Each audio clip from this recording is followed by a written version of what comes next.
We are at that time of year again. Offers are coming in, families are starting to make college decisions, and you hear the same conversations everywhere. You hear it on social media, at the bank, at the travel tournament, at the Little League field. Someone says, "Did you hear? Joey got a scholarship." And the very next thing everyone assumes is full ride, tuition paid, room and board paid, everything covered. But the reality of college athletics is very different. Most athletes who say they received a scholarship are still paying money to go to school. And the confusing part is that many families going through the recruiting process don't fully understand how the money actually works. So today, I want to explain the truth about athletic scholarships at the Division 1, 2, and 3 level. Because if you understand how the system actually works, you'll make much better decisions during the recruiting process. And hi, everybody. Again, I'm Keith Mondillo, and I've spent more than 30 years coaching college basketball and working inside college athletic departments. Over those years, I've recruited hundreds of student athletes and helped families navigate one of the most confusing parts of recruiting, how college actually gets paid for. And I can tell you this. The biggest misconception families have is believing the word scholarship means everything is paid for. Most of the time, that is simply not the case. So in this video, I'm going to walk you through the biggest misconceptions about athletic scholarships, how scholarships really work at Division 1, what scholarship packages look like at Division 2, why Division 3 doesn't offer athletic scholarships, and how many families should evaluate financial aid before committing. Because if you get this wrong, you can make a decision that costs your family thousands of dollars. And before we get started, if you're just starting the recruiting process, I created a free resource called the College Recruiting Jumpstart Pack. It walks families through the first steps every student athlete should take when starting recruiting. You can download it in the link below in my bio or just visit keithmondillo.com. Let's begin with the biggest misunderstanding. When someone says, "I got a scholarship," that doesn't automatically mean a full ride. In reality, scholarships in college athletics often look like pieces of a larger financial aid package. That package might include academic merit money, need-based aid, institutional grants, and athletic scholarship money, all layered together. And this concept is called stacking.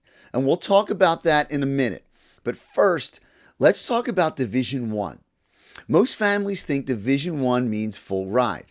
Sometimes it does, but often it doesn't. Let's use basketball as an example. Women's Division 1 basketball programs can offer 15 scholarships.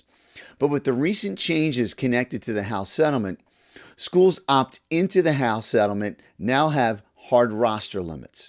If a program opts in, they cannot carry more players than the roster cap. That means programs may not even have walk-ons anymore. But here's where it gets interesting. I know a local Division I program that historically offered 9 baseball scholarships. Now, because of NIL budgeting and financial decisions inside athletic departments, they've reduced that number to 3 scholarships. Yes, 3. But they still have a roster around 34 players. So what does that mean?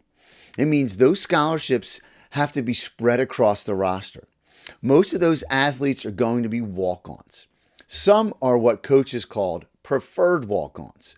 But the majority of the roster is not even receiving full scholarships. And that's the reality in many Division I sports. Now let's talk about stacking.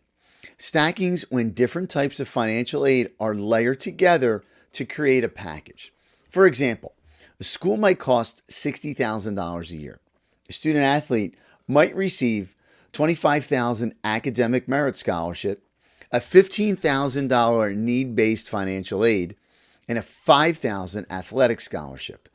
That package reduces the cost significantly, but the family is still paying the remaining amount.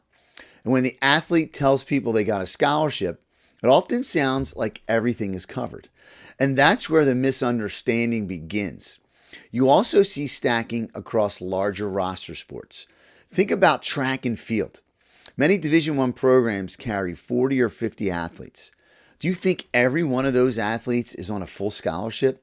I mean, of course not. Many athletes are receiving partial aid. Many are receiving stacked financial aid packages. And many are just walk-ons. Now, Division II works very similar. Scholarships are typically split across the roster, and the packages are stacked.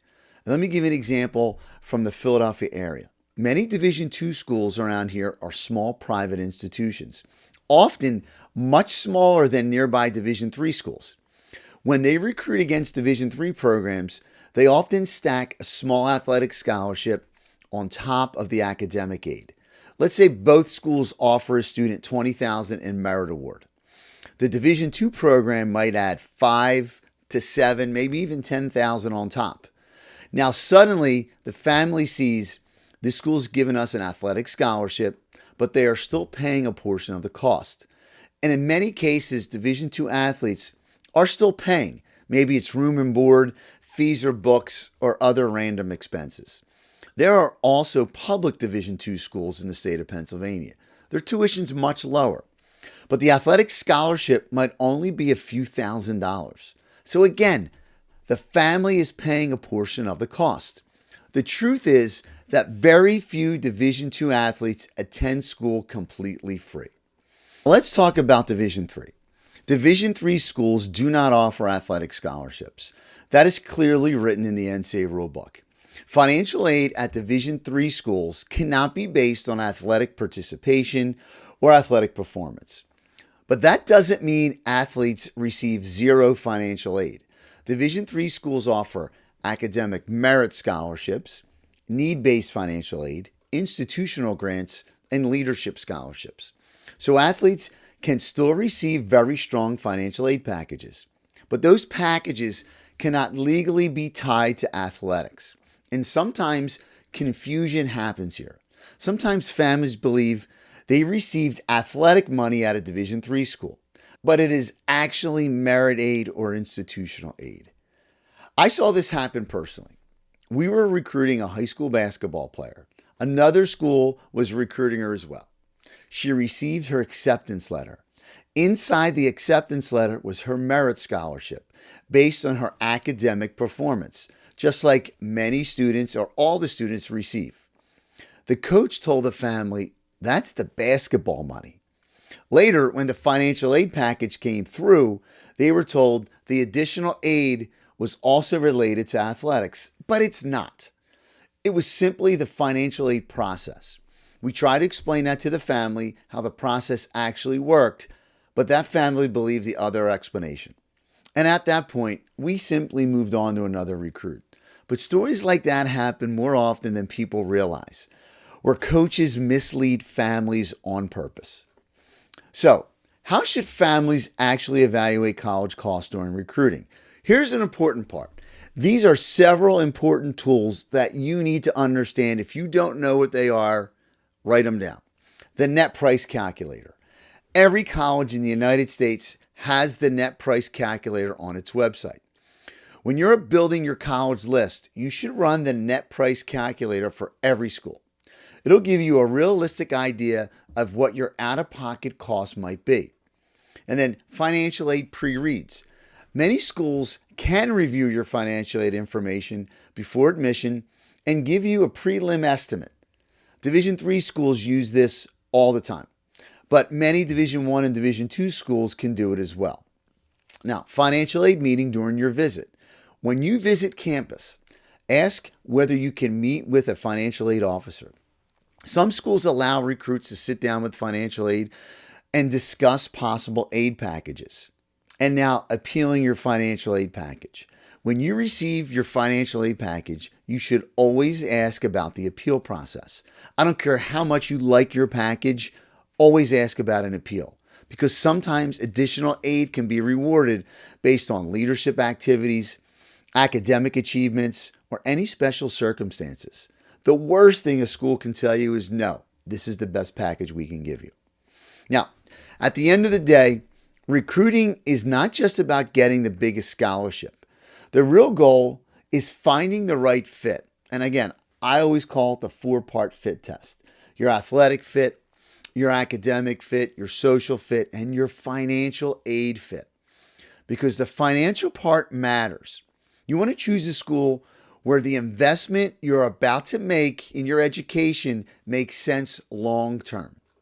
And again, if you're just starting out in this recruiting process, I created a free resource called the College Recruiting Jumpstart Pack. Inside that guide, I walk families through the first steps every student athlete should take to begin the recruiting process. You can download it below in the link, use my bio, or visit keithmondillo.com. And if your family is already making college decisions, I recommend a resource I wrote called Don't Pick the Wrong School. It walks families through the most important questions families should ask before committing to a college. Now, if you found this video helpful, please take a second to like the video, subscribe to my channel, and share it with families going through the recruiting process. There are a lot of misconceptions about athletic scholarships, and the more families understand how the system actually works, the better decisions they can make. Thanks for watching, and we'll see you in the next video. Take care.